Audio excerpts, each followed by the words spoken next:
At 3:30 in the morning on June 12, 1962, a correctional officer at Alcatraz Federal Penitentiary walked the tier of cell block B, counting heads the way he counted them every night. Cell 138, a man asleep, turned toward the wall, dark hair against the pillow. Cell 152, the same. Cell 158, the same. He moved on. Nothing unusual. The count matched. He had no way of knowing that he was looking at soap, toilet paper, and concrete dust, sculpted and painted and fitted with real human hair, swept up from the floor of the prison barber shop. The men themselves were already gone, somewhere out in the black water of San Francisco Bay, in a raft built from 50 stolen raincoats, and by the time anyone realized it, they would have a head start that no one has ever fully closed. This is the story of the only escape from Alcatraz that was never solved, not because the men were caught, and not because they were found dead, but because nobody has ever been able to prove which one it was. Alcatraz sits on 22 acres of rock in the middle of San Francisco Bay, a mile and a quarter from shore, surrounded by water that runs cold year-round and currents that shift with the tide twice a day. The federal government opened it as a maximum security penitentiary in 1934, built specifically to hold the prisoners that other prisons couldn't hold, escape artists, gang leaders, men the Bureau of Prisons had run out of other places to put. The pitch, repeated for decades in press releases and tour guides alike, was simple. Alcatraz was escape-proof. The water would do what the walls couldn't. That claim had already been tested once badly. In May of 1946, 6 inmates led by a bank robber named Bernard Coy managed to get their hands on weapons from the prison's own gun gallery and tried to fight their way out. It became known as the Battle of Alcatraz, 2 days of gunfire that ended with the United States Marines called in, 2 guards dead, 3 of the inmates dead, and 2 more sent to the gas chamber at San Quentin. It was not an escape, it was a siege. But it proved that Alcatraz could bleed, and by 1962, everyone on the island knew a version of that story. The other half of Alcatraz's reputation was the water itself and the stories that came with it. Guards told new inmates, and inmates repeated to each other, that the bay was thick with great white sharks that would tear apart any man who tried to swim for it. It made for a useful deterrent, and decades of film and television repeated it as fact. In truth, great white sharks in San Francisco Bay were, and remain, extremely rare, and no confirmed shark attack on a swimmer has ever been recorded in those waters. The real danger was quieter and, in its own way, more effective than any shark story. The bay runs a steady 60 degrees, cold enough that a man swimming in it starts losing feeling in his limbs within minutes and losing the ability to think clearly not long after that. Hypothermia, not teeth, was the thing standing between Alcatraz and the mainland. The men planning the 1962 escape understood that. It's the entire reason they built a raft instead of simply trying to swim. Frank Morris arrived on the Rock in January of 1960. Prisoner number AZ-1441. He'd been orphaned at 11, moved through foster homes, and was convicted of his first crime at 13. By the time he reached Alcatraz, he had a record built almost entirely out of robbery, narcotics, and escape attempts, including one successful break from a Louisiana prison years earlier. What set Morris apart wasn't his record, it was his mind. Prison psychologists tested his IQ at 133, placing him in the top 2% of the population, and federal officials on the island would later describe him, without much affection, as one of the most capable inmates they had ever processed. Morris didn't waste that intelligence on anything except getting out. Before Alcatraz, Morris had already tried to beat the system more than once, and largely succeeded. He'd broken out of a Louisiana state prison once before and racked up a string of burglary and narcotics charges across several states, each one adding time rather than teaching him to stop. By the time federal authorities decided he needed the kind of security only Alcatraz offered, Morris had spent more of his adult life planning ways out of institutions than he had spent free inside society. The 1962 escape wasn't his first attempt at anything. It was simply the first one built with enough patience and enough help to actually work. He wasn't alone for long. Later that year, an inmate named John Anglin arrived at Alcatraz. His younger brother, Clarence, followed in early 1961. The Anglins had grown up one of 14 children in a sharecropping family in Georgia and Florida, and they'd been robbing banks together since they were teenagers, in the casual, almost domestic way some brothers hunt or fish together. By the accounts of relatives interviewed in the years since, they were remembered less as violent men than as reckless ones, the kind of brothers who treated armed robbery the way other people treated a family business, without much apparent concern for how it would end. It ended, for both of them, at Alcatraz, in cells close enough to Frank Morris that a friendship, and eventually a partnership, was almost inevitable. By coincidence, or by request, the two brothers and Morris ended up in adjoining cells in cell block B, along with a fourth man, Alan West, a car thief and forger who, by some accounts, had been the one to first float the idea of tunneling out through the ventilation grill at the back of his own cell. Look at the vent. It's already rusted through and back. Nobody's checked that grill in years. The grill led to an air shaft, and the air shaft, if it could be widened enough for a man to fit through, led to an unguarded 3-foot utility corridor that ran the length of the cell block, used by maintenance crews and almost never by guards. It was, on paper, the one seam in Alcatraz's design that nobody had bothered to weld shut, because nobody believed a prisoner could reach it. 4 men in adjoining cells set out to prove that assumption wrong. They started digging in early 1962, working the walls around their vent grills with tools they built themselves, spoons stolen from the dining hall and sharpened against the concrete, chipped away at the wall a few grains at a time. A discarded vacuum cleaner motor, taken apart and rebuilt into an improvised electric drill, did the rest, muffled inside a housing they'd fabricated so the sound wouldn't carry. They worked during the evening music hour, when inmates were permitted radios and instruments in their cells, and Morris, who had learned to play the accordion, filled the cell block with music while, a few feet away, the drilling ground on underneath it. By day, the holes vanished. Each man had built a fake ventilation grill out of cardboard, painted to match the gray of the cell walls so precisely that guards doing their nightly rounds, working by flashlight, saw exactly what they expected to see, and nothing more. It took 6 months of this, a few inches of concrete at a time, before all 4 holes broke through into the utility corridor behind the cells. From there, the plan only got more ambitious. The corridor led up to an unused, unguarded section at the top of the cell block, and the 4 men turned it into a workshop. Over months, they smuggled up more than 50 raincoats, stolen from the prison's own supply, or handed over by other inmates who'd been let in on small pieces of the plan without ever knowing the whole of it. Using a makeshift glue made from rubber cement, they fused the raincoats, seam by seam, into a raft roughly 6 feet wide and 14 feet long, along with a set of crude life vests built the same way. They carved paddles out of scrap plywood. They built a device to inflate the raft using a modified concertina, the same instrument that gave them their cover story, if anyone ever asked why there was music coming from the top of the cell block at odd hours. And they built the heads.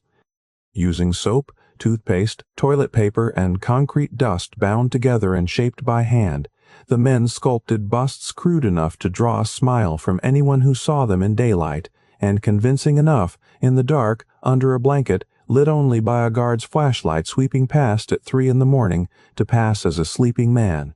They finished the illusion with real human hair, collected from the floor of the prison barber shop, and paint borrowed from the art supplies handed out for inmate hobby hour. Alcatraz ran on a rigid, predictable schedule, and the 4 men had studied it as carefully as they'd studied the walls.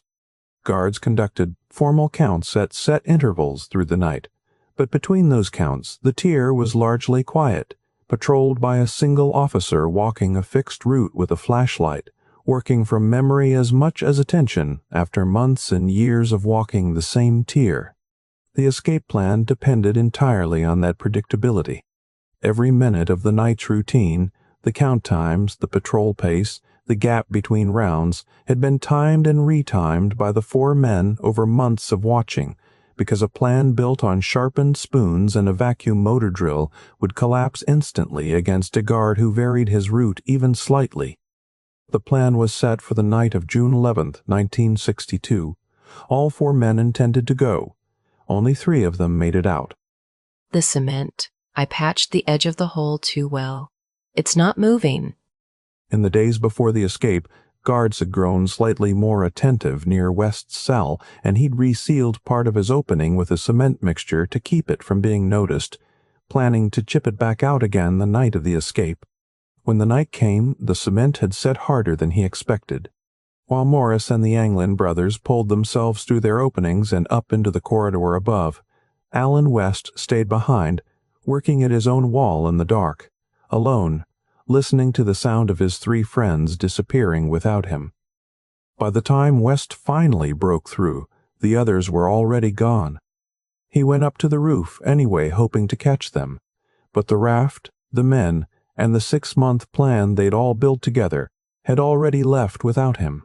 West climbed back down into his cell, and, in the eyes of the federal government at least, that decision likely saved his life, because whatever became of the other 3 men that night, nobody has ever been able to say for certain that it was good. Morris and the Anglin brothers made their way across the cell block roof, down a network of pipes on the outside of the building, and over a chain-link fence topped with barbed wire, out toward the northeast shoreline of the island. They inflated the raft, loaded their paddles in a small stash of personal items, letters, family photographs, sealed in raincoat material to keep them dry, and pushed off into San Francisco Bay sometime after 10 o'clock at night.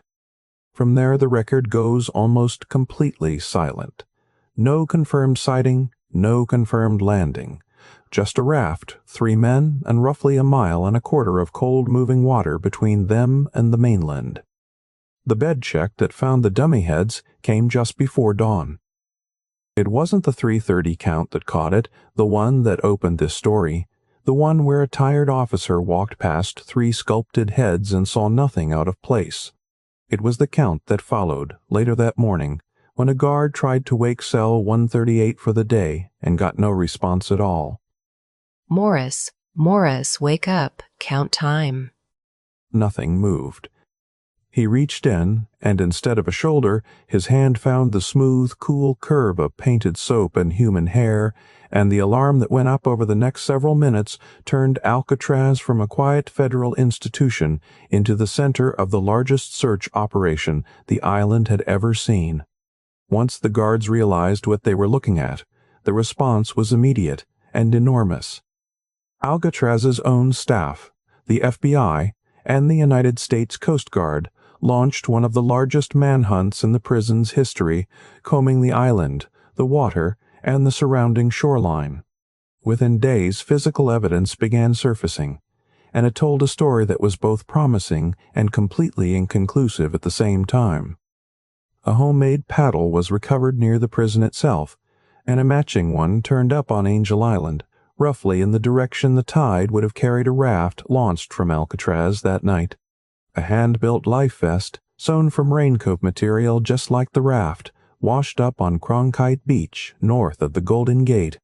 7 days later, a second vest was found near the eastern shore of Alcatraz itself, its ties still carefully, deliberately knotted, not torn loose the way you'd expect if it had simply come apart in rough water. And within 2 days of the escape, searchers recovered a packet of family photographs and a bundle of letters, wrapped tight in raincoat material to keep them dry, addressed to Clarence Anglin.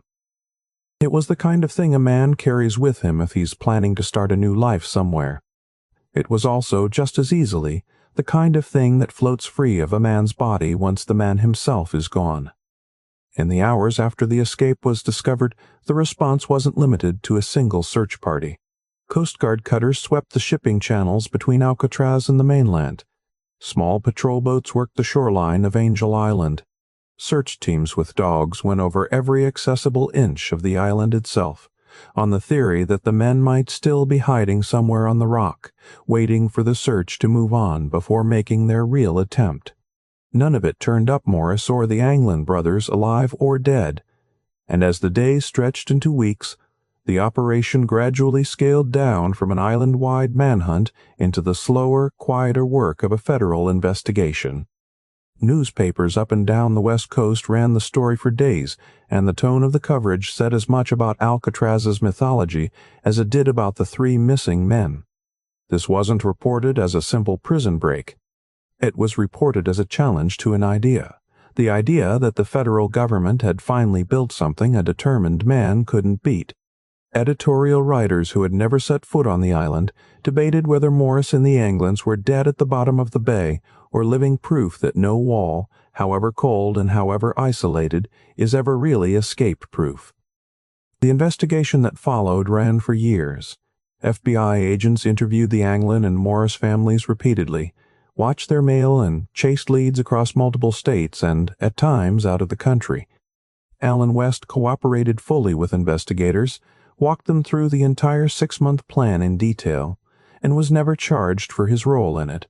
He was eventually transferred off Alcatraz when the prison itself was shut down in 1963, cycling through McNeil Island, and later the Federal Penitentiary in Atlanta, living out the rest of his sentence as the one member of the plan who never got to test whether it worked. In 1979, 17 years after the escape, the FBI formally closed its investigation. Its conclusion was that Frank Morris and the Anglin brothers had almost certainly drowned in the frigid waters of the bay, their raft failing or their bodies succumbing to hypothermia before ever reaching land. It was a reasonable conclusion given the water temperature, the currents, and the total absence of any confirmed sighting in 17 years. It was also, notably, not a confirmed one. No bodies were ever recovered. The United States Marshals Service, which handles fugitive cases separately from the FBI, made a different call that kept the case open, and by policy will keep it open until 2030, the year all 3 men, if alive, would be past 100 years old. For decades after that, the case sat in a kind of institutional limbo, officially presumed closed, technically still active, occasionally resurrected by a new lead that never quite panned out. Then, in 2018, a letter surfaced that put it back in the news all over again. The letter, dated 2013 but not made public until years later, was addressed to the San Francisco Police Department and signed with the name John Anglin. My name is John Anglin. I escaped from Alcatraz in June 1962 with my brother Clarence and Frank Morris. I am 83 years old and in bad shape. I have cancer. Yes, we all made it that night, but barely. The letter went on to claim that Frank Morris had died in 2008, that Clarence Anglin had died in 2011, and that the writer, John Anglin, was living out his final years in Southern California after decades spent quietly in Seattle and North Dakota. It was an extraordinary claim, and the FBI, despite having closed its own case 34 years earlier, took it seriously enough to reopen an examination of the handwriting. Investigators compared it against known samples from all 3 men. The results came back inconclusive. Not a confirmed match, but not a ruled-out one either. Nobody could prove John Anglin wrote it. Nobody could prove he didn't.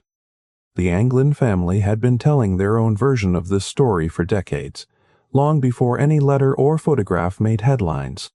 Surviving sisters told reporters that every Christmas, up until their mother's death in 1973, handwritten notes arrived at the family home with no return address.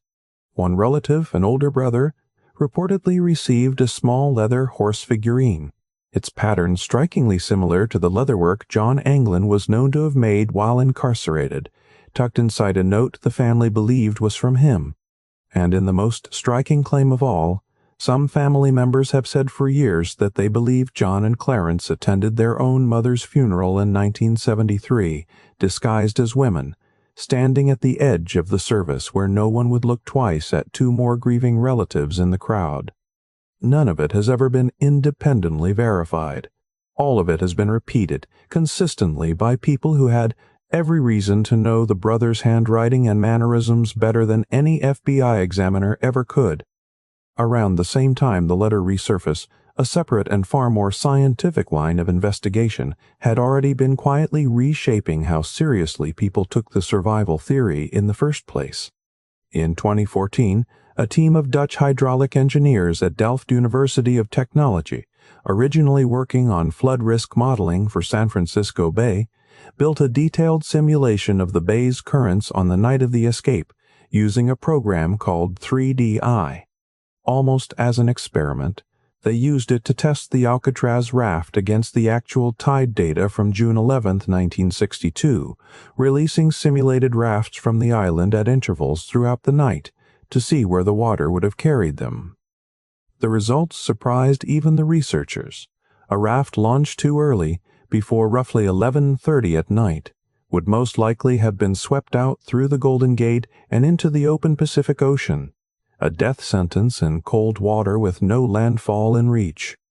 But a raft launched between 11:30 and midnight, paddling in the right direction, had what the researchers described as close to a 100% chance of reaching Horseshoe Bay, a stretch of shoreline just north of the Golden Gate Bridge on the Marin County side. If Morris and the Anglin brothers had timed their launch correctly, and if the raft itself held together, the physics of the bay that night were on their side, not against them. The letter wasn't the only piece of disputed evidence to surface decades later. In 2015, and again revisited in more recent documentary coverage, the Anglin family produced a grainy photograph they said had been taken in 1975, showing two men standing together in Brazil.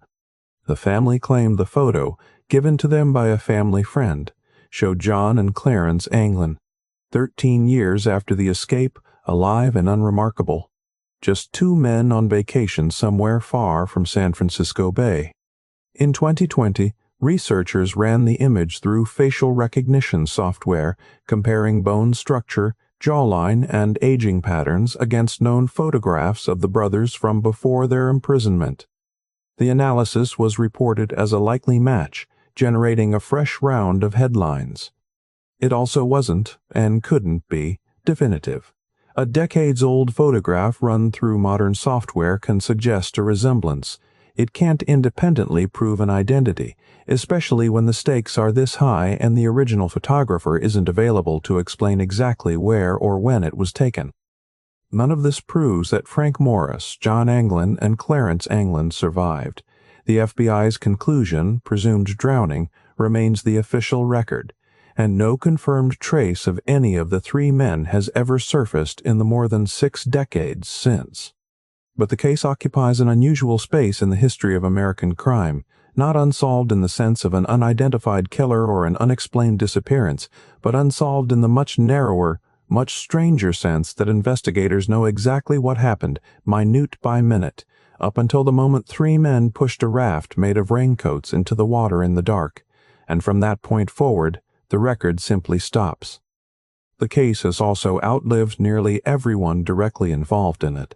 Allen West, the one member of the plan who never made it off the island, died in 1978, still insisting the other 3 had made it.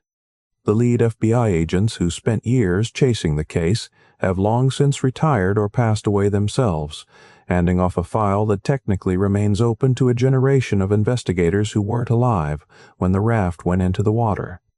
Even the Anglin sisters, the ones who spoke for decades about anonymous Christmas cards and a mother's funeral crowded with disguised strangers, are now elderly themselves, running out of time to ever see the case resolved one way or the other in their own lifetimes. The 1979 film Escape from Alcatraz, starring Clint Eastwood as Frank Morris, cemented the story in popular culture and introduced the case to audiences who had never heard of Alcatraz's one unsolved mystery. Documentary crews have returned to it again and again in the decades since, chasing the same handful of open threads, the inconclusive letter, The current models, the family members who, even now, insist they know more than they've ever told investigators. Alcatraz closed for good in March of 1963, less than a year after the escape, partly for reasons of cost, crumbling infrastructure eaten away by decades of salt air, and partly, if you ask some of the people who worked there, because the prison's entire reputation had been built on a single promise that nobody gets off the rock. And on the night of June 11, 1962, for the first and only time in the island's history as a federal penitentiary, that per life.